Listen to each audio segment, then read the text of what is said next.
Hello everyone.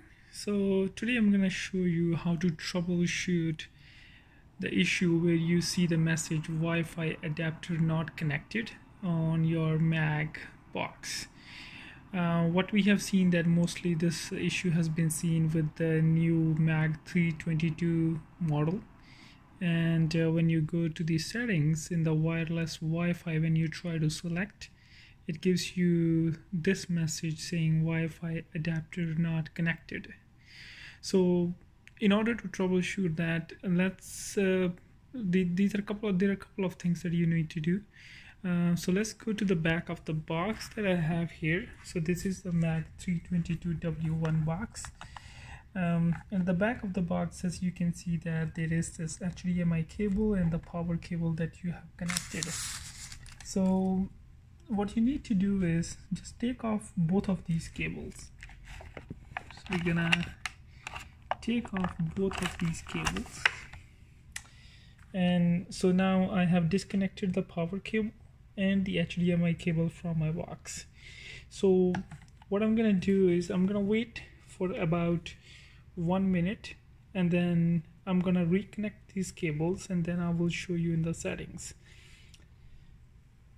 So you will notice when you disconnect the box that sometimes your box might feel a bit heated. So that's one of the reasons that you see this error or this message.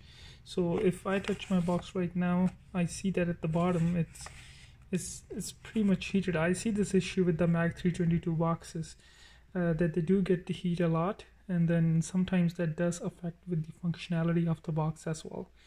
So let's start reconnecting the wires again. So first we will take the power cable and plug it back in.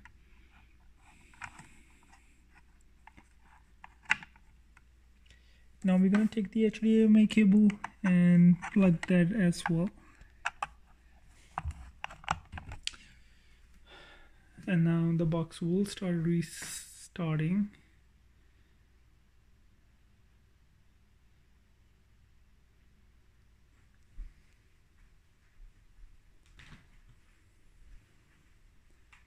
Sorry for that little thing. I had to grab my remote.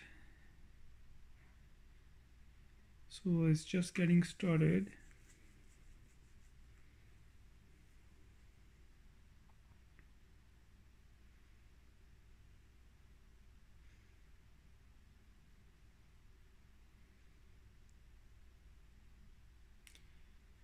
So now I'm gonna go to my system settings, go to network, go to wireless. Here we go. So you can see all the options now. Now I'll go, and it's already connected to my home internet that I had connected before. So just make sure you take off both the HDMI cable and the power cable from your box. Wait for about a minute, reconnect everything, and your Wi-Fi will be working on your Mac 322 box. Thank you for watching this video. I just found a little troubleshooting way to how to handle it. I know it's not a very permanent way of doing it, but in the meantime it gets the job done, and just get your box working. Thank you.